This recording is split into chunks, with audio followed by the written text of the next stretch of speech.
Dejan Sanjski povratek na zelenice od prve minute, Olimpija Zavrč 3-2, 2 gola. Kakšen je bil občutek?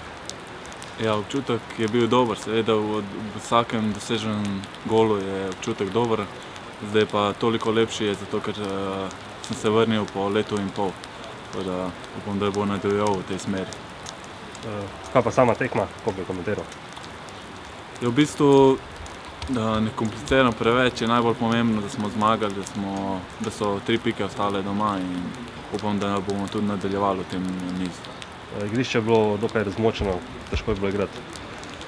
Ja, dobro, to je res, ja, ampak težko je bilo igrati tudi tako za nas, kot za Zavrč. Tako da mi smo to malo bolj izkoristili in seveda zmagali. Danes si odigral 70 minut po dolgem času, kako stojiš kondicijsko? Ja, dobro, še mi manjka, ampak imamo še te 2 tekme za oddelati, pol imamo to pauzo in oddelati dobre priprave, tako da upam, da se bom na drugi del polsezone še bolj pripravil, kot sem zdaj.